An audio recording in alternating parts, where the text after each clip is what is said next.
All right. You see what I deal with every week? Welcome to another wrestling podcast, episode 264. I'm your Mark of Marks, Credo. And I'm Angry Cooter, the social assassin. And I'm Mike Shapiro. Wow, that was good. That was good. Well, we don't have a name for you yet, so I mean, you're not angry. Maybe you're happy, but maybe Mike Shapiro. I don't know. He's visiting us from the pantry. Visiting from the pantry. I wasn't happy after last week. All right, guys. Well, before we get into it, we're streaming straight to your ears live right in Beacon Podcasting. Visit beaconpodcasting.io. Tell them AWP sent you. Hey, welcome back, Sal. That's it, guys. We're back in the studio. We got a bigger AWP behind us. It's going good. We're stepping up in life, guys. But, we're going to talk about AEW in a little bit. Why? We didn't have a preview show for this one. We didn't have a preview show for All Out. We didn't do a preview show because we kind of did the preview show for All In, and we didn't really want to do a preview show for All Out. But we watched it, but we didn't have a party. I didn't watch that shit. You didn't watch it? No, why would watched I a little do bit. that? Well, Mike watched it. I know Mike watched it. So, but we didn't have no party like last time. You didn't pay me for the last one, you motherfucking cheap bastard. Funny thing you should say that because I have some fresh dollar bills right here for you. Cooter, here you go. Solid cash, my brother. I am paying for the party. You really seriously paying me in Shane O'Mac bucks? It's good somewhere. I mean, it's still cash. It's solid cash. It's don't go spending it. I mean, it's pretty good. Go yourself, Steve. Well, one day, but I mean, it's still kind of. It might be worth something again really soon. Yeah, I mean, No, because it's for a different company.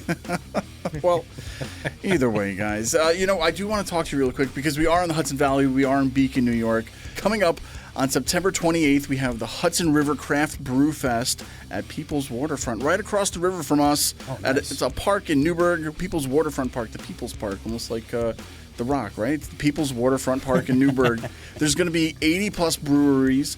That's a hard word to say, breweries. Gourmet food trucks, vendors, and games, live music, and more, guys.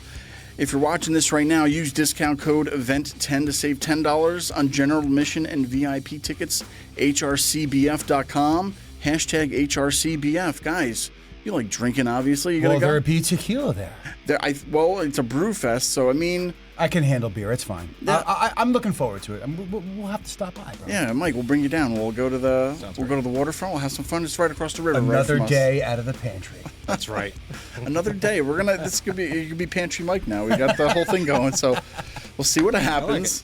So we're going to talk All Out. We're going to talk about it. Mike, you watched it. You wrote some extensive notes on it. Cooter didn't get to watch it. No. We kind of had to watch it on the dark web. It was kind of like we didn't want to pay the 50. Well, we didn't. You didn't pay for the first one, and now you're bootlegging it. Let's just say he had technical difficulties. Technical difficulties during it, but either way, we're going to talk about that, so stay tuned. Guys, there's some news going on because since we've been out, SmackDown ended their run on Fox. They're back on USA.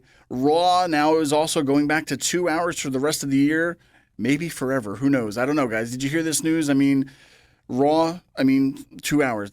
It's going to be digestible. Amen. Yeah. For years, I've been paying for the no commercials Hulu plan because I don't want to see all the entrances. I don't want to see all the backstage goofiness. And it turned a 3-hour show into like an hour and a half.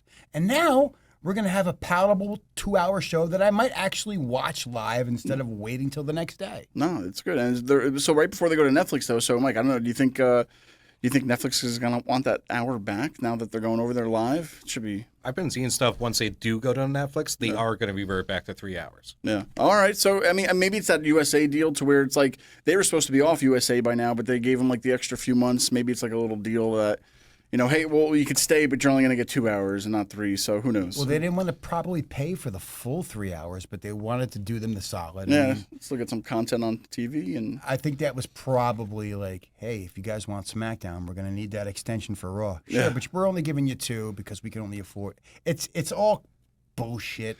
No, yeah, and everything's changing. So you got SmackDown going to Fox, or SmackDown from Fox to USA.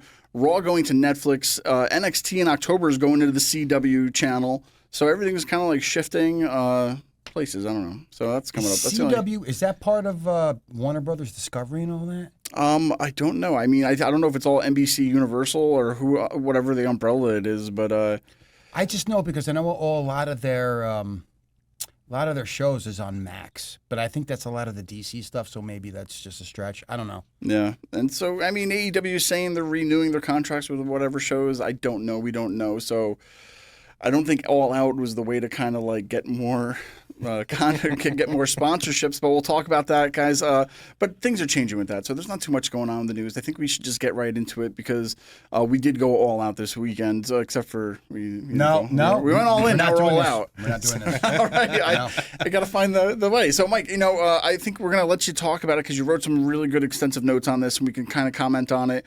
I don't know. We can call it the Shapiro Report. Sure. The Shapiro Report. The Pantry Report. Yeah. The Pantry Report right straight from the pantry. Yeah. Well, we started with the pre-show, and I was really excited to see the Acclaimed come out. I love Max Caster. Yes. Yeah. And his freestyles as he's coming down. That didn't happen. You kidding me? He came out, no microphone. No mic. That's his whole thing. Rap. That's his whole thing. So I figured, you know what? Let me go find some food. Okay. So You went to the pantry. it was the Acclaimed versus the Iron Savages, and the result was a chicken parm loaf from Stu Leonard's. That's the result. Just getting warmed up for All Out. Don't know who won the match, but I found a chicken parm loaf. No mic and now chicken parm. There we go. But pre-show. There's never anything exciting on the pre-show. After that, we had Dustin Rhodes, Sammy Guevara, and we had a new luchador named Hologram. First thing I thought of was Glacier. Yeah. It was like kind of it almost seemed like a Mortal Kombat kind of character. Almost like Suicide from TNA. Yeah. There were like 10 different people. Like that. It's like, what was the guy Mystico was when he came to WWE? Sin Cara? Yeah, right. There were like 3 different Sin Caras, and now there's like 3 different Suicides, and now we're going to have Hologram. He's in the top 10 of the PWI. That's a whole other show, but Right. Hologram. All right. I did notice in the match, though, this guy Hologram, you know that little perch that Ricochet does after he does like a cool move or a flip? Superhero pose or something, or like the little Hologram does that. You guys got to talk backstage. Maybe he's a hologram of Ricochet. Turns out to be Ricochet later on. We were writing a better story than they're writing. Long-term storytelling. I like it. I like it. We're already booking this for them, and it's okay, all right. I did happen to notice that Dustin did a little crossroads move in there, and right after that, Sammy did a little Cody Cutter. Cody Cutter. Yeah. Was this the one where they were both wearing Wolverine costumes or something, or no? Is this or was that All In? That was All In, maybe. It was All In. Yeah, never mind. Okay, sorry. It's confusing. I know, They're only man. 2 weeks apart. I know. It's you built a whole pay-per-view in 2 weeks. Okay, that's great. It went from 1 week. Okay, we're gonna fight. And the next weekend it's on the pay-per-view. What's so crazy is that they can't fucking do it, and then WWE actually can. That's the storytelling, crazy. right? Yeah. All this AEW talk is already making me thirsty. Look at this guy. We're sponsored by Patron, Prime. You can't do that. I'm trying to get these names out so they'll come back to us. We're going to the Brewfest, so we're going to have to get some sponsors. Stay hydrated, yes. Pre-show match number 3 of 4. There are 4 matches in the pre-show. 4 kind matches. Decent, Mm-hmm. Bang Bang Gang versus Dark Order. The Bang Bang Gang? The Bang Bang Gang. Oh, my God. So you have Austin and Colt Gunn and Juice Robinson. Oh, okay. And they faced off against the Dark Order, and the only note I put down was that the fat guy in Dark Order looked like a cross between Corporate Mankind and Golga. Corporate Mankind and Golga. Yes. Oh, my gosh. And I also have a note here, Tony, please stop letting these guys dress themselves. The Dark Order. Dark Order, really quick, they came in really cool to where they had this whole group, and they all, like, made the human chair, and then it got kind of weird, like, it's some, like, it's... Because they lost Brody Lee. I mean, that was going to be... And now there's like, I'm part of the Dark Order, but they're not doing anything that's dark or in order. They're all just like guys that are trying to find this group and whatever. Anyway. It's the Job Squad. Yeah, exactly. And pre-show match number 4, we had Undisputed Kingdom versus some high-flying guys. Top Flight and Action Andretti and Beast Mortos and Shane Taylor Promotions, which is one guy. But those guys. Yeah. Crazy. Former guest of the show, Shane Taylor. Those guys are all good workers.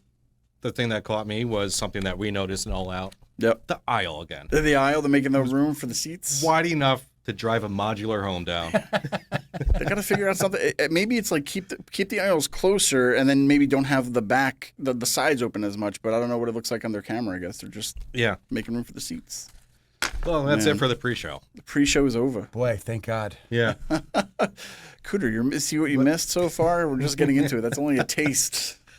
Only a taste. Whoa. So then, match number 1, we're starting out with MJF versus Dan fucking Garcia. Garcia. I have a feeling I would enjoy his review of the show better than actually watching it. The Shapiro Report. All right. So, as you know, they've been feuding for a little bit. Dan Garcia was written off of television because MJF dumped it on his head. So now Dan Garcia is back, and he wants to dump MJF on his head. That's where the grudge is. You dump me on my head, I'm going to dump you in your head. From what I gather, MJF attacked him a week ago, that 1 week in between the 2 pay-per-views. So Dan Garcia is wearing a sweatband of some sort, which I guess protects his injury from last week. Odd choice. The other thing that was weird, you know how you always get like the montage, like, why are these guys fighting before the match? Yeah. And usually you get some commentary in there. This is just a video of them just fighting each other with no narration or anything. Why are we fighting? So their pre-match packages are shit. Right. Okay. Production as much as goes back to the production, right? Production, bro. We've been saying it for months, bro. Yeah. So if that was your first pay-per-view, I guess you make up your own story while you're watching that pre-match video. We had a nice spot where Garcia no-sells a German suplex. Okay. Not a lot of false finishes in this match. I went back and watched it. There weren't as many as I thought, but the whole time these guys are, they're going after each other's necks and stuff. It turns out all MJF had to do was beat the guy, was just give him a good shot to the balls. That's it. kidding. After all the false. You know what they say? Bet on yourself. That's it. All right. Told you it was a stupid fucking tattoo. But and it was a stupid fucking decision, too. Krita, how do you feel about a whole angle revolving around getting dumped on your head? So that's the thing. So, once again, I haven't watched too much AEW leading into this, but we watched a few shows before. We watched the pay-per-view All In. Now we're at All Out. So just from watching this match without knowing the story or whatever the story was, just from the first glance, it was a lot of brutal spots. You guys, they're dumping each other on their necks, their heads. Someone's going to get really messed up one day, and it's there's a lot of spots are brutal. These guys, I wrote down, these guys keep it up, they won't have much of a career left. That's how I felt about it. What would you have rated that match? 2.5 syringes. Syringes. I'm like, I didn't even get there. 2.5 syringes. Beat that, Meltzer. Your stars. We'll give you a real rating. We'll give you the real rating. Let's keep in mind these guys are professionals. I'm sure they know how to fall on their head safely. No, yeah, and I think this was to write MJF off the show again, to where I don't know what they're doing with him, but I mean. The after the match where he dumped him on his head on it's scary, man. These guys are gonna do it and they're not gonna get back up from it. So I don't know. It looked a lot dangerous than what it was, but yeah, they're invincible. They're young. I don't know. They think they're invincible. Speaking of which, match 2. Match 2, we had the Invincible Young Bucks versus the Blackpool Combat Club, consisting of Claudio and Wheeler. My notes for this match, I hung out with my kids during this match, so the wife didn't get mad at me. I was watching wrestling 2 nights in a row. There you go. I mean, let's face it. I don't think anyone predicted Blackpool Combat Club was taking the titles off the Young Bucks. It's part of their gimmick. They have the titles and their EVPs. Yep. But it seemed like they had pretty good chemistry. I did catch the end of it.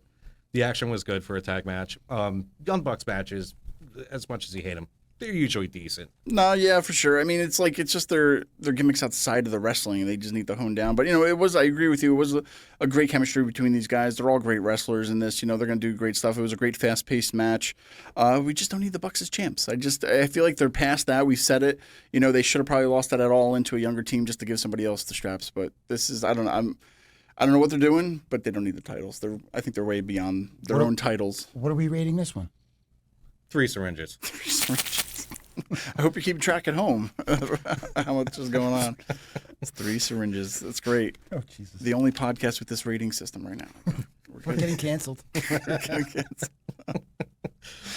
Before AEW? Before AEW. Oh, God. Oh, man. Oh, no. All right, Mike. Well, leading us into match 3, Will Ospreay.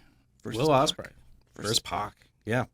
During Will's entrance, and I think you and I were actually texting back and forth at I was this time. I was still trying on the black web to, and Right. the dark web and to watch it. I saw the picture. They called him Will Tarp Spray. Will Tarp Spray. Because whenever he was standing in the corner, all you could see was the tarps covering up all the Oh. empty seats. Right. Credo asked me, "Are you having problems with the screen?" And I'm like, "No, they're just showing the upper deck. That's why it's black." Why is it so dark out there? No, that's it. Because I mean, when you watch anybody else's crowd, wherever they light the crowd, and if there's nobody sitting up there, they turn the lights off so you can't see it on TV. So Right. So this, after seeing that, yeah, I had to look up the Now Arena to see what the capacity was. sure. It was 11,280 or something like that. Okay. So minus the upper deck, that's not a big crowd No. for this show. And that's a pay-per-view. Yeah. If you like flippy wrestling, this was your match. Lots of good counters, lots of just, 2 counts after poison ranas and 3 hidden blades and, power bombs off the top. I don't know if that was one of them, but there was definitely a Spanish fly or 2 in there. Ospreay hit 3 hidden blades total, which kind of makes it as powerful as Sami Zayn's Blue Thunder Bomb. Yeah. No, I watched this one. I was able to get it going. I'm watching it.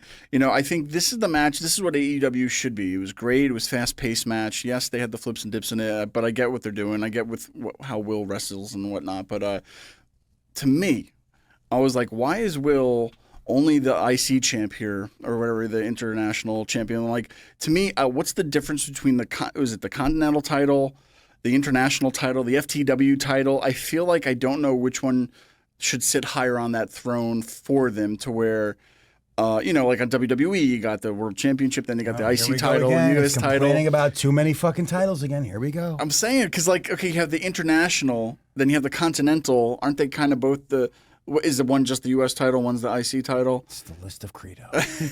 That's what I'm thinking about this match. So I watched the match and I'm like, what does that title really mean for this? Because Right. I don't know the prestige to where it should be. And Where does it rank in the ladder? so yeah, Right. So that's what I see when What I do we rank this match? Well, I know where Pac ranks in the ladder. He's a mid-carder. yeah. Okay. So now Will Ospreay is fighting, let's say Kenny Omega comes back. Yeah.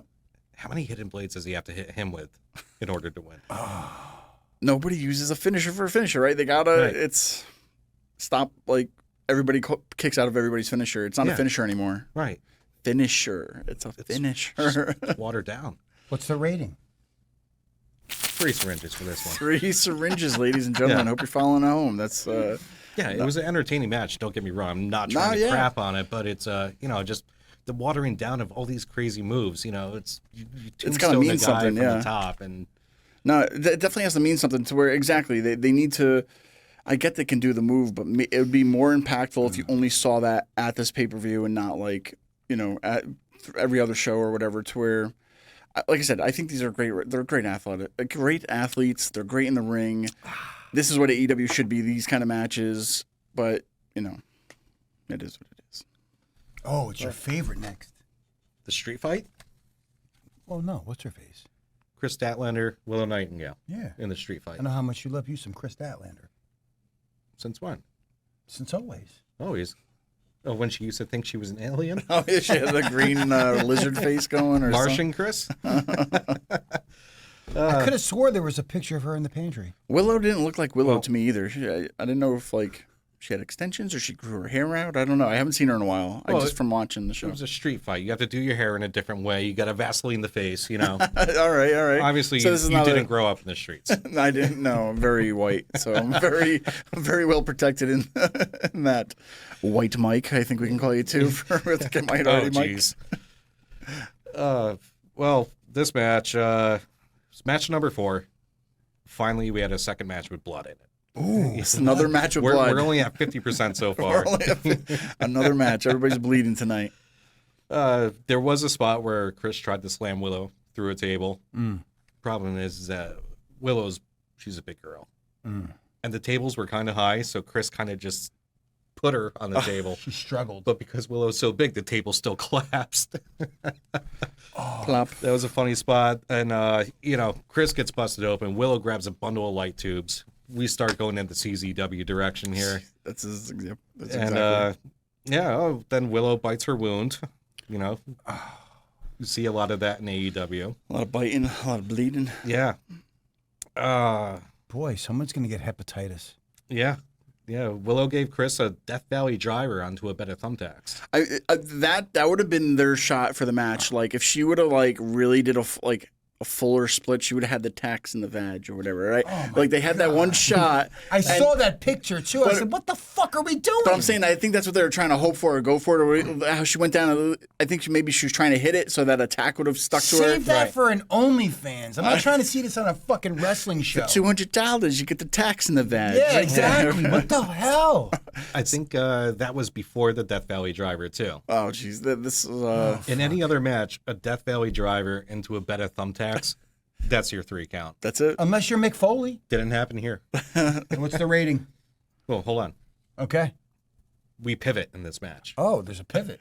All of a sudden, Chris Statlander takes out a dog collar and puts it on Willow and puts it on her. So I guess now we had a dog collar match. What the fuck? Street fights, a dog collar. It's like it's a different match. But more and more as you talk, I'm glad I did not watch this shit. But it was a good women's hardcore match. I'll tell you that because I've seen a lot of hardcore matches with the women. This was good. They had a lot of crazy stuff, but yeah, it was a little. Okay, is it a dog collar? Is it a street fight? Right. Like I said, I think they missed that opportunity with the tacks not sticking to the vaginal area. Why do you? I think that's the one shot they really hoped for because they sat on the shot. What the fuck are we doing, bro? Tax in the vag. You could see it at home, kids. You can pay $59.99, whatever it is, for the whole pay-per-view. Oh, my God. I think that's what they were really going for, and it didn't happen. But no, anyway. Yes, this is on Bleacher Report, not OnlyFans. Only tax, baby. Only tax. Oh, my God. All right, what's the rating? Add that to the list of credo. Yes. Doesn't like when the tacks don't hit the vag. Okay, all right. Write that one down. They only have to hit it. What's the rating? Give me the rating. Because of the pivot in the match, the whole confusion on the stipulation afterwards, I only gave it 2 syringes. 2 syringes. 2 syringes. Yeah. 2 syringes. Yep. So I don't know if... This is so fucked up. Can you see why we're friends? Yes. So I don't know if this was where they did the in-between confrontation between Ricochet and Ospreay, but it's something that I added in afterwards. Sure. There was just a really funny segment that wasn't meant to be funny, but it just made no sense at all. Yeah, it was As we all know, Ricochet debuted 2 weeks ago. Yeah. Right? That's the one that we all watched together. Came out in the middle of a gauntlet match, which technically he was challenging for a title. Okay, fair enough. Right? Yeah. Kind of. He wanted that contract so he could cash Sure, in. yeah. Right? That was his debut match. Meanwhile, Nigel McGuinness had a better showing in that match than he No, did. absolutely. Oh, my God. Next week on Dynamite, Ricochet versus Kyle Fletcher, whoever the fuck that guy is. Ricochet wins that match. Yeah. At this win. pay-per-view, Ospreay confronts Ricochet and says, hey, why don't you stop sitting back collecting a paycheck, get some wins so you can challenge me for my title? So he's been on TV every week since he's been there. Yes. Get to work, Ricochet. 2 weeks, baby. My mom could not have been more right because what did she say? They're going to do the fucking Circus du Soleil match and he's going to be back in catering, Oh, man. doing absolutely nothing. Since his debut, he had one match. He won it. So what else do you want the guy to do? He's British. He doesn't have the biggest of brains. Bruv. So we're on to match number 5. Okay. We had Okada versus Mark Briscoe versus Orange Cassidy versus Takeshita. There was a 4-way dance for Okada's title. Wait, Okada has a title? Yeah. What the fuck? He's the Continental champion, right? Or remember as I was saying, there's the International, the Continental. He's the And Continental. then they have a TNT title and an Yeah. FTW. Boy, you know what? TBS. I'm going to add that to the list of Cooter. There you go. Your fucking title is just weird. Your main eventer has the mid-card title, so just so everybody's aware. You're just saying that because he's Japanese. Not yet. This was my break match. Okay. I didn't take a lot of notes. Okay. I think Mark Briscoe looks like a meth head from upstate New York. Okay. You know, I noted that down. I'm sure there was a "This is awesome" chant.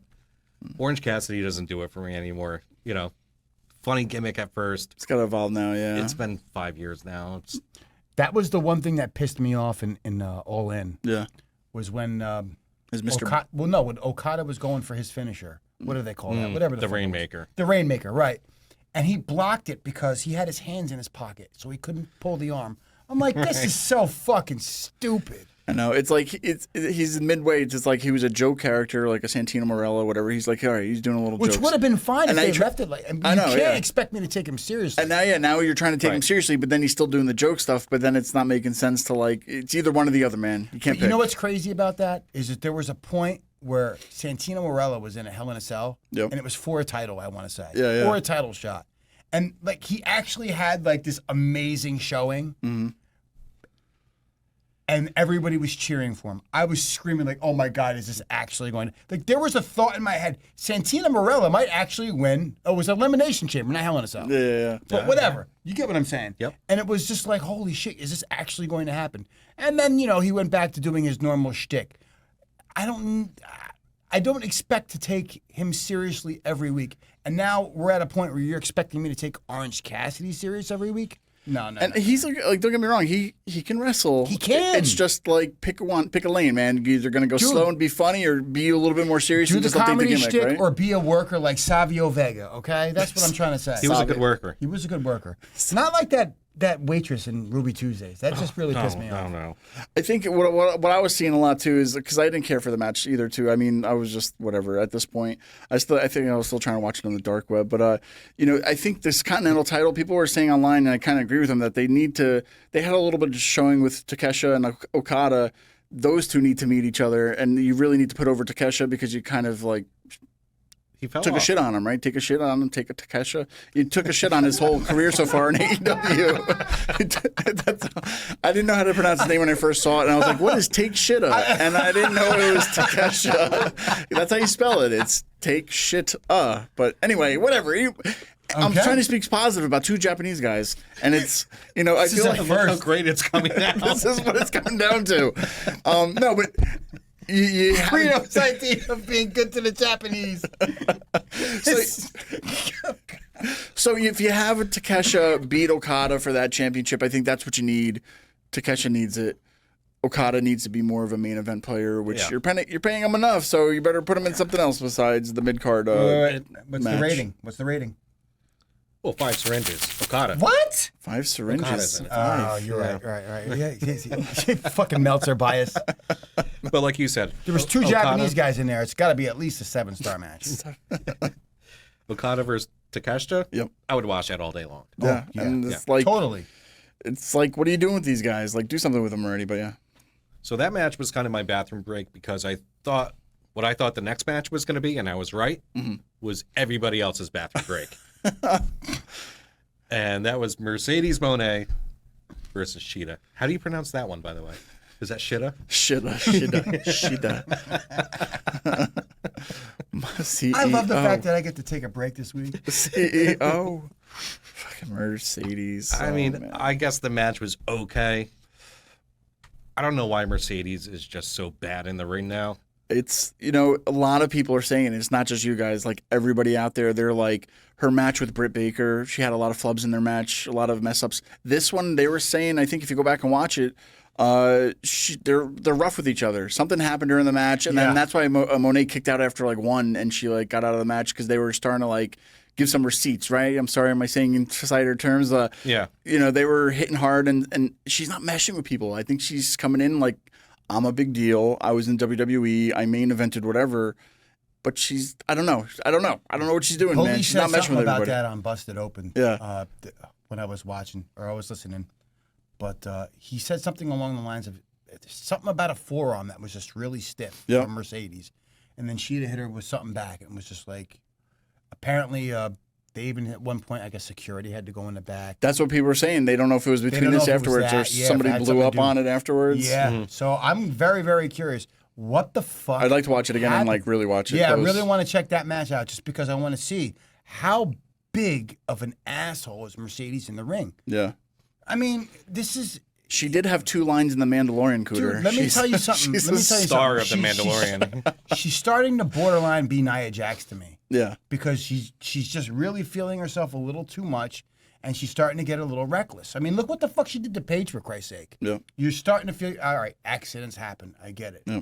But when you're getting to a point where you're constantly a little too anxious, it's not a good thing. No, yeah. And so this is one of the things where I have to go back and watch it because it was, I don't know. I think she's trying to, I don't know what she's doing, but she was out of the ring for like almost a year or two right before she came to AEW. She was sitting out on the sidelines for a while. She was in Japan too. Then she did like a match, and then she came, and so I don't know. I think she's making that money. Japan and got hurt. See, it all leads back to the. So maybe Credo, you're right. Maybe you're biased over here. I'm onto something. I'm onto something. Yeah. One day, you guys are gonna look back at all these episodes and realize he was right. After all these years, he was right. What is this? You put a Nakamura card on my side.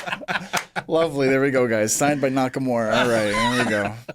Guys, I'm not gonna have a good reputation in Japan pretty soon. I gotta start making up for it.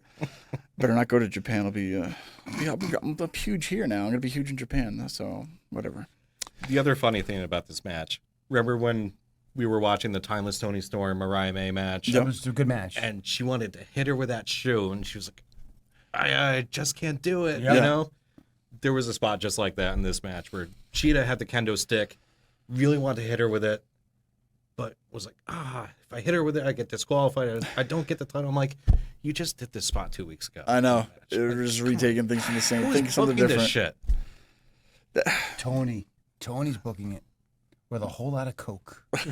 Did you see him after the whole? Oh my god. Anyway, I don't want to get too much into it. We don't know. It's allegedly 1.5 syringes. It was garbage. Move on. 1.5 syringes. Let's get to the meat and the potatoes. This is what everybody's here for. All Out, right? This is what's up? What's next? Bryan Danielson versus Glass Boy Jack Perry. AEW champion Bryan Danielson versus Correct. Glass Boy, and he only had 1 week to book this, so. Oh my god! I liked this match a lot. You did? Yeah. Okay. Yeah, I'm not a big Jack Perry fan, but the guy can go. Yeah. And he was selling really good. It was a good technical match, good psychology. I don't think one was necessarily carrying the other. Okay. Because we know Bryan Danielson, he can carry a broom. Sure, yeah. Yep. Right? He is the HBK of this generation. Yeah. Let's be real. Yeah. Yeah, I thought Jack did a great job. Young Bucks ended up interfering, and I'm like, come on, man. This match is like, it's a working classic. But luckily, I do want to pause you there really quick because before you get to that, we talked. We have our own little wrestling chat on our phones, right? We'll text each other. Oh, I sent you guys a link. Should never be talked about in public. that's like you got to pay for that, guys. You really want to see it. Yeah. Pay up. We'll show you the chat. And you have to sign an NDA. and you get a 20% discount if you show us that you unsubscribe to Wrestling Observer. So I sent you guys this video. It was during this match too. Before you're gonna get to what you're saying. The ref, I don't know what the ref is, but I'll find the video. I'll play it here right now. He does the count, and then on the 3, he pushed his leg off. I'm like, I've never seen a ref spoil a finish. Even if it wasn't supposed to happen, they're just supposed to be there for the count and not, like, change the mat. Like, they shouldn't, you know what I mean? Like, this is weird. I did see that posted in the group on Facebook. I was like, what the fuck? Are you serious? Yeah, and he, like, literally took his leg after the 1-2 and pushed his leg right off. That's worse than the Tommy Young spot with Ivan Koloff. Listen, Tommy Young did something that you can't teach in referee school. Let's just leave it at that. All right, so anyway, continue. But I was like, one thing I brought up, and I was like, what happened? Yeah. Anyway, I don't know the story behind that, but. So Nick, Matt Jackson, the Young Bucks, they come down, they interfere because the ref gets knocked out. And I'm like, oh, man, come on. Don't ruin the match. I was enjoying this. Blackpool Combat Club comes out, chases off the Bucks. I should say Claudio chased off the Bucks because Wheeler Yuta was like a good 20 yards behind him. Yeah. But really? they must have saw that little dude in the back because they ran anyways. Perry eats a third knee to lose the match. After he gets to his knees, he does his little Raven pose. Yeah. Like, come on. Yep. He's I kind like, of dig come that on. with him, though. Yeah, he's like, go ahead. You got me, man. Finish it. All right. Finish the job. Brian hits him. 1, 2, 3. Match is over. Before we go into anything after the match, I just want to say I put 4 syringes. I'm going to go 4 1/4, though. 4 1/4. All right. 4 1/4. Okay. 4 1/4. So I love this. I love this syringes rating, by the way. So yeah, so bring us up to what happens with this match because this is one of the big deals that happened during the night, and it's like paper or plastic. You're going, what the fuck? Like, what are they? Tell me what happened, Mike. What led to this? This is. Do I need another shot? Yeah, I might. Okay. Talking about this. Let me pour you a shot. Hold on. Here you go. Nope. Go ahead. All right. Welcome to the show. Yeah, it's a red passage. Okay, so Kill Switch comes out. Yep. As we all know, Christian won the gauntlet match, so he gets a title shot. Mm-hmm. Whenever. Out comes Kill Switch, formerly Luchasaurus. He attacks Bryan Danielson. Everybody knows what I mean. Savio Vega. And then there's this little spot where him and Jack Perry are looking at each other. The old Jungle Express. Mm-hmm. Out comes Christian and his posse, and then out of nowhere, Neo Moxley shows up. Neo Moxley? Yeah. I think I said Moxley, but Moxley. Yeah. Mozzarella. Yeah. Or as he is so affectionately known on the show, Meathead. Meathead. Yes. Yeah, so Meathead Neo Moxley comes out. He gets between them, and Christian's kind of like, so what? But out of nowhere comes the rest of the Blackpool Combat Club. Again. Wheeler Yuta, Claudio. Out from the crowd. And Pac, who apparently now is part of them. Oh, because of the tag trio. Don't they have the tag trio titles? Yeah, they won those at All In. Yep. All right. Yep. So Christian backs off. They all go to the back. They go into the ring, help Ryan up. They celebrate. And now I'm like, this is kind of going on. Like, they're milking the moment too long. So now I know something's going to happen. Mm. Claudio hits Brian with an uppercut. Brian sold it terribly. He's like, it's like if someone pushed you to the ground and you're looking at him like, what'd you do that for? He didn't even get kicked. And he just had worked the whole match. He just eats a European uppercut. Yeah, we're and talking he's like, about Claudio, too, who just does that for the fucking, like that's... You just had a whole match, and he just hits you, and you're just going to pop right up like nothing. Bro, why don't you poke me in the ribs? Sell it for a few seconds, you know. And then Mox puts a bag over his head. What? Yeah. Legit, like remember he got fired from NXT for choking out what's his name with a tie? Bryan they literally Danielson? put a plastic bag over his head where NXT, well, yeah. Okay. So the whole crowd starts chanting, "This is murder. This is murder." I mean, they are in Chicago. I hope you guys are ribbing me right now. This is true, Cooter. This is what you missed on the dark web we were watching, or Oswald. Yeah, this is it. JR, man, he was screaming too. He was like, end quote, "This makes me sick. Has no place in our business. An embarrassment to pro wrestling. Use common sense. It's a game you don't play." All these words, embarrassing to pro wrestling. Like, yet he'll still come and half the time, like when I hear him do these calls, I'm seriously wondering: is he serious? No. Is it a testament to how good he is at selling the story? Or are these legit feelings about how he feels for the company he works for? That's what I really want to know. And a lot of these guys, too, were bickering back and forth the whole show, like Taz and Shivani. And I'm listening to it, and it sounds like they're just they don't like each other. It doesn't sound like it's fake. It just sounds like it's real, but they're allowed to bicker with each other on air, on whatever. And I'm like, listen, it takes me out of the show a little bit because I'm like, are they really arguing? Or what's going on here? And I don't know. So, I mean, it's a plastic bag, man. I don't What do you... It's trash. They're turning into like CZW. They're turning into trying to be like ECW. We'll get to, but keep going, Mike. I'm just like, it's... Yeah. Well, then everybody says, well, Terry Funk and Ric Flair did it 35 years ago. Yeah. When we all believed wrestling was real. Yeah. We have the internet now. Like, Yep. we know that this is all scripted. How far do we have to suspend our belief? I know. Like, you could have knocked him out. He could have been knocked out or just kept beating him up to maybe draw more blood. Right. And it has nothing to do. It's not like, that's too violent. I don't like it. It's just, it's stupid. It was lazy writing, And I'm saying there's going to be kids that are going to get hurt soon, and they're going to be like, what'd you learn at AEW? And it's going to be a lot of bad press. Murder. Right. Attempted murder. So, all right. Well, what's the difference also is that when Flair and Funk did it, I think it lasted about 20 seconds. This lasted 1 minute and 40 seconds. Oh, my God. And during that 1 minute and 40 seconds, you're going to tell me that there were no extra refs or security in the back to run down like, hey, this dude's about to die. We should go break this up. So, well, they were all around Tony because they were afraid that CM Punk was there. Or separating Mercedes. You know what happens with that, right? He was in fear for his life. Right. But Bryan Danielson, no. We gotta stand by Tony.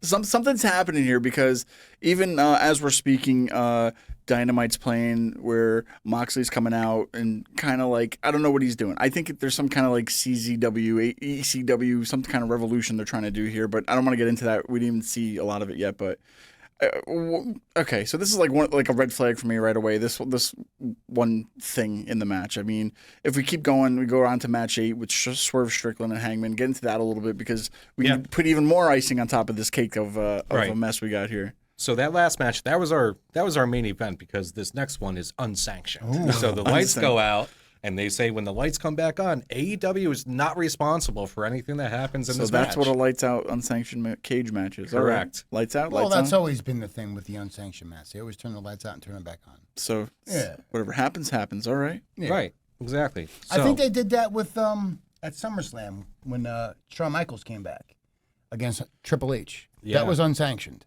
Right. So I'm pretty sure they did that too.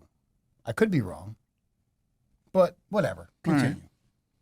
So JR seemed a little snarky still after that last match. Like, why am I still here? I'm still getting paid. Kind of. Sorry, I'm getting ahead of myself. This is Swerve Strickland versus Hangman Page, a blood feud. You know, they're in a cage, unsanctioned because and he just burnt his house down, which he just bought the night before or whatever. And so the next night, he burns his house down, and now we're here for this whole match. Right. So it was a fake house, Crimea River. It's like, all right, we're really going out for this. He burned his house down. All right.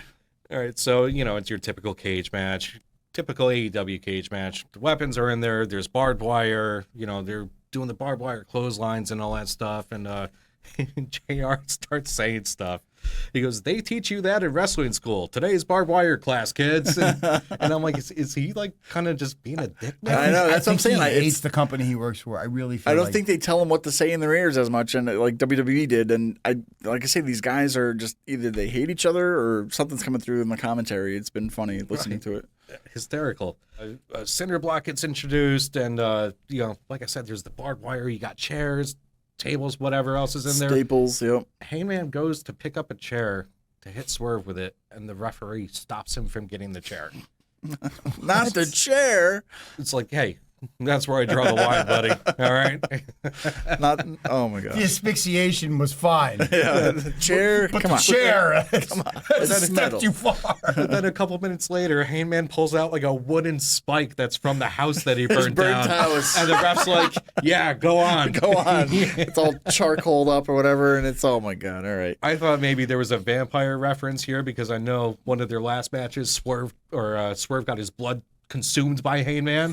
So I thought maybe this is where a wooden stake comes into play. He's gonna kill the vampire. That's it, man. We don't know what we're doing here. This is a lot of things are going into this. All right. Oh my god. Yeah, man, it was a hell of a match. There was a power bomb onto the center block. There was another move. Both guys took a brunt spot on the center block. That was, I don't know, man. It was like a street fight in a cage. Yeah. But the part everyone's talking about is the finish where Hangman pulls out his syringe. Shut up. Oh, this is where this is coming Sticks it from? into Swerve's mouth. Yeah, and he's like sticking it like trying to go through his cheek, and he couldn't get through his cheek, so he just left it in his cheek, sticking out of his mouth or whatever. And I'm like, Yeah. I can never bring my kids to an AEW show. I'm like, what the fuck is this? So Swerve's on his knees, and he's got this needle poking through his cheek, or maybe kind of halfway. Yeah, The syringe is disgusting. resting in his mouth. Hangman grabs a chair, full-on unprotected headshot with the chair. He's not gonna last. Gimmicked or not, man. Man, I know. It's. I don't know. I got a lot of stuff to say about this, but I don't know if you want to finish up on that match because I got Give him the rating. What's the rating? Look, my last note on this is, Tony, if you're trying to go mainstream, this is shit ECW did. They couldn't go mainstream with this. You're not going to go global with this. That's the thing is like, I get it. I know you want to do something no one else is doing. Well, there's probably a reason that nobody else is doing it. It's trash. It doesn't help AEW. Like, I remember ECW, how cool it was at the time. It seemed so real because it wasn't like we were getting Doink the Clowns and Duke the Dumpsters. And, now this looks like regular guys almost wrestling and beating each other up with bats and whatever. ECW was cool back then, right? You couldn't put yourself in that spot. But now it's like CZW. It's beyond being real. no offense to them, but like the tube lights, the bags, the syringes, it's the lights, the violence, I don't think AEW should be that. There's no mainstream audience for it. I mean, the people that do like it, they're probably like a small percentile compared to the TV audience, right? Like this is, what are you booking for? So that's the only thing. Like I feel like it's only in their mind. The show. I feel like this show cemented them as like the B show, maybe a C show, because it was just. It's not. They're trying to be ECW, but they're not ECW. It's not the same thing, and they're really trying for the hardcore violence now. And I'm like, I don't know. It's not going to draw anymore. Everybody's shitting on it. Everybody hated it. Well, what do you come out of that match with? What I gave it 2 syringes. One of them was in Swerve's mouth, though. Oh, man. So, any other thoughts? Yeah, your comparison to ECW. Watching that for a couple years, you would see a big feud come to a climax. Somebody goes through a flaming table. Yeah. What happens when you have to book a feud where 2 guys are supposed to hate each other more than those 2 guys? Yep. Now you got to raise the bar from a flaming table. Yep. Eventually you get to a point where just a regular tables and chairs match, you're totally desensitized to it. Yeah, right. But even like this, I mean, like Coca-Cola, M&M's, I don't think they're watching here and being like, oh, I can't wait to put my branding on this show because, it's a big turnoff. I mean, I'm sure they love it. I'm sure there's a small niche audience that loves this kind of stuff. Like I said, there's CZW in Jersey. They're great. They do great stuff, but that's like what they do all the time. It's a niche. Jersey. Oh, of course. It has to be fucking New Jersey. Well, but that's like what they do. We're expected to see the bats and the light bulb tubes and whatever and this kind of stuff. But I feel like Moxley is from CZW. That's like where he kind of started out. They're trying to bring this to the mainstream audience, and I don't think anybody wants it. And that's like the problem with the ratings is that me as a dad, I'm not going to let my kids watch this until they're all, I can't justify them watching this guy get a fucking syringe in his mouth and like, okay, I'm going to go to the fun show. This is too much. I could watch it whenever and watch it later. So, yeah. And I mean, I don't think there's anything wrong with it. If that's what you like, fine. Like what you like. Watch what you want to watch.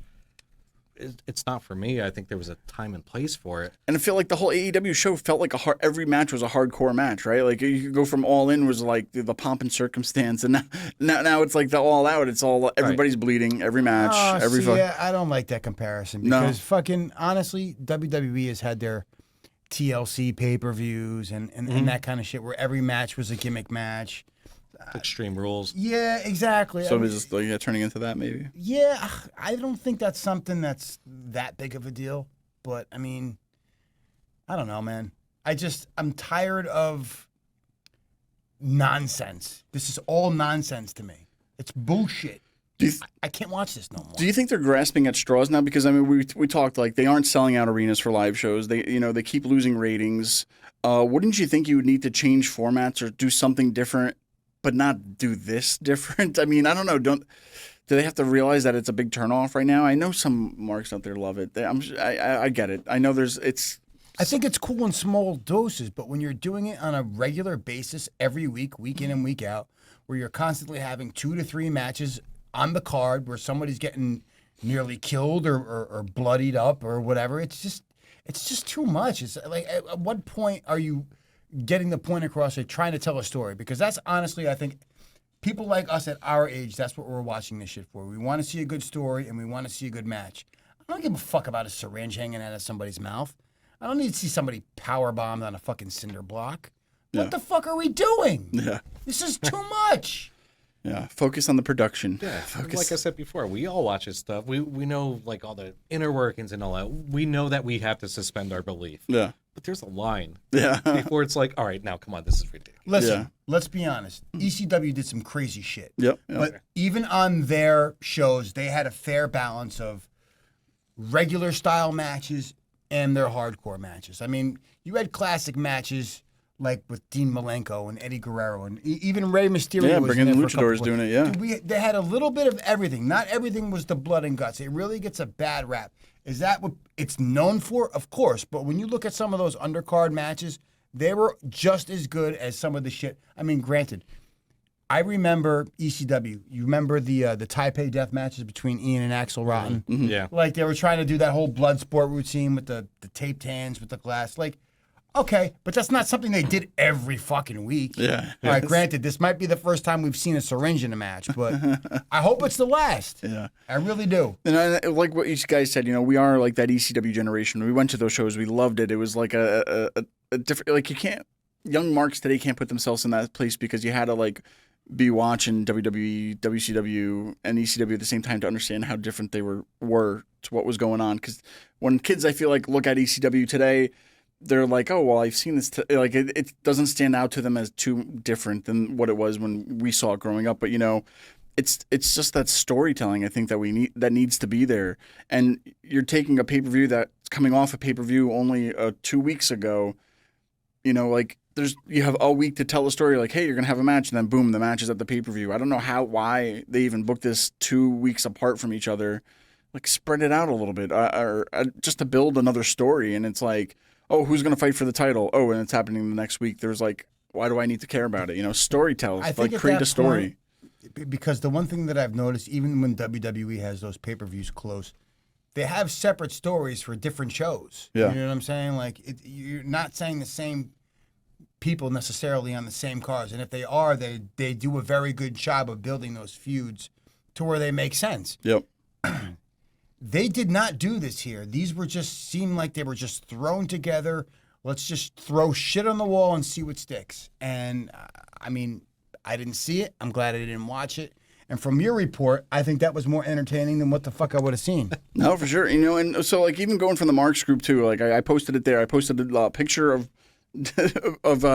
Bryan Danielson with a plastic bag over his head and the syringe sticking out of his mouth. So let's go to the comments, right? This is what other people had to say. You're not just listening to us and what we have to say right here. Going from the top to the bottom, let's see, get some of these comments, see what you guys think about what just the regular people are saying. Okay. All right. So one guy, Anthony, says, I get it's a scripted show, but this wasn't necessary and it comes across as a cheap way to get people talking, which worked. Okay, yeah, we're talking about it, but we're not like saying like, hey, you guys should go check it out. I'm saying, no, I'm not going to go check it out. And I probably won't watch it now. The whole, there's no bad press doesn't really necessarily work. And yeah. Not with this. Yep. Everybody's names, man. It's like Leon, Ion, whatever, Wool. He's saying, I wouldn't want to see it every week, but I wouldn't have done this with Danielson since you are doing a similar angle with Swerve, but it's fine. We've got John Raymond says, I love the ultra-violent stuff. Keep it up. All right, John. Patrick Jardine says, I imagine this stuff like if it was like a new ECW. Tammy Nolan, she says, it makes me glad that I didn't have a younger child fan watching this stuff. Fair. Here we got Scotty Blaine. He said he's not a fan, but to each their own. Marty Pupo, Marty. It says Pupo. He's just obsessed I'm horrible with names. We lose people. I gotta stop reading everybody's names. He's got a shit fetish today, guys. I gotta stop reading people's names. Marty, completely unnecessary and lazy booking to tell the story. Dylan White says, I was okay with the needle, but the bag over the head was too much. Okay with the needle, bag too much. Wow, hypodermic needle, okay. Bag, no. Bag, no. All right. All right. Mike Goodfellow, the plastic bag spot was supposed to be a throwback, he said, from 35 years ago. The needle spot, thought it was a little messed up. ECW was crazy as that was. He doesn't remember anything like it. He knows in CZW, GCW, it gets crazy. He can get them doing that needle spot, but not AEW. He never knew Swerve was into that crazy shit, LOL. AEW is trying to be different and trying to get more fans, but the needle spot is not the way, he says. Chair shots, table, blood, etc. he's fine with. Tony Khan and AEW have been hurting ever since Cody left, and definitely when Punk left. So do you guys agree with that? I mean, they're... Oh, I totally agree Since with that. then, they've kind of been on a downhill spiral. They don't really have that superstar to really build the show around anymore. I mean, they're trying, but at this point, you really have a bunch of aged veterans, people like Edge, people like Bryan Danielson, Christian. And the crazy part is, the most entertaining person on that show to me is Christian. Because he's a complete dick. And he's telling a story. I mean, there's a story going on. And he's doing a great job. Everybody needs to pay attention to Christian. He does more with less. Yeah. It's incredible. Because at this stage in his career, he's not the greatest worker, right? But he's great at telling a story. And he's the reason why I want to watch sometimes. Because I want to see, it's like that Howard Stern effect. What the fuck is he going to say next? Yeah. You know, you mentioned CM Punk, and I think about a time where he said that this company is not about making money. This company wasn't what it was sold to me as. If you have kids and they want to go to a wrestling show, you're going to bring them to WWE or AEW after watching this. Oh, WWE. Yeah, WWE. Who are the ones that buy the T-shirts? Parents are always buying the merchandise for the kids. Yep. I've been saying that for years. Right? Yep. Well, you know, going off what Mike said, he still says, you know, it doesn't help when their young talent won't listen or take some advice of some of the great legends that are there working there. Unfortunately, if it was me, I would do a complete reset with the promotion and start over. Tony needs to take control or hire somebody that can help him because the inmates are definitely running the asylum there. And if it keeps up, they are just going to end up like WCW and eventually be done. Just his opinion. In the meantime, I love all wrestling and watch many different promotions when he can. Lately, he's been enjoying MLW when they are been doing some of the shows down here in Tampa, he says, as well as NWA. It was a good time to be a wrestling fan because there are so many choices to choose from again. It reminds me of the good old days when I started watching wrestling back in the mid-'80s. He loves professional wrestling. Jesus, this comment is longer than fucking Shapiro's report. Get the fuck out of here. A few more comments, though. We got Chris Like-A-Lot. Chris Like-A-Lot says, don't like it, don't watch it. I like it, I'm watching it. So Chris Like-A-Lot likes it. Okay. All right. I'm so confused now. Mike Shapiro says, we're the best wrestle. He commented in the group. Jason Doolittle, who's also a friend of ours who has a show too. Completely unnecessary, he says. Jason Webby, he says, this is ridiculous. I want to watch wrestling, not Jigsaw. Mark Moose. Moose, he says, I feel the exact opposite of Dylan White. LOL, sorry, kid. The bag is a bit much, but the needle is gross. Justin Watson says, lazy booking if we got to resort to these tactics. And Matt Rasnick, he says it's milder than some deathmatch stuff you see today in the trash bag promotions, but it goes along with their overall mission to be a big budget indie wrestling on national TV. There's an audience for that, but no, he says there is an audience for that, but will the sponsors mind if they do that on their pay-per-views? So, I mean, that kind of sums up what we were talking about, too, of, you know, all right, this is what you guys are going to do, but who's going to pay them for it? I mean, this is a thing that could turn away sponsors and possibly if they want to put their whole program on like a HBO Max or, you know, some kind of streaming site to where we don't have to pay $50 for a pay-per-view. We can just do the $5.99 like Peacock and get WWE, so. That might be coming soon. Tony's got another big announcement. So, Cooter, you know, you didn't get to see it. We didn't have a party. We went all in. We went all out today. I mean, last words for AEW. I mean, we did some heavy AEW talk the past few weeks to get people off of our backs. Yeah, they wanted to hear. So that's what we think about AEW. I mean, listen, don't ask for another review of one of these indie mud shows. Is that what Cornette calls them? Indie mud shows. Indie mud shows. What is that? What he calls them? Yeah, I think so. He calls them many things. Listen, I'm not interested. Yeah. You've lost me for at least a year. Sure. At least a year. I mean, there better be some like really cool announcement that I might catch on YouTube that I might want to maybe check out later. Until then, don't bother me with this shit. I can't do it anymore. It's like having a conversation at dinner when all you want to do is eat. Shut the fuck up and let me eat. I don't want to watch this shit no more. All right, you said it there, man. I mean, we just got to get Sal now. Maybe Sal will watch wrestling with us next time. Yeah, I know it sounds like I kind of shit all over them on this pay-per-view. I just didn't think it was a good show as a whole. I don't dislike AEW. I want them to be good. I want them to be around. I like having wrestling on almost every night of the week. But right now, all I'm concerned about is Daniel Bryan still alive and is Swerve negative for AIDS. On that note, we probably got canceled on our return, so we almost made it, guys. That needle was in Chicago. You never know. That's true. That is right. All right. Well, brought to you by AIDS. I don't know. Brought to you by AIDS. I should tell you I've got AIDS. What? Yeah, they're right over there waiting for me. Ready to go when you are, sir. Poor guys, they both have AIDS. Not okay!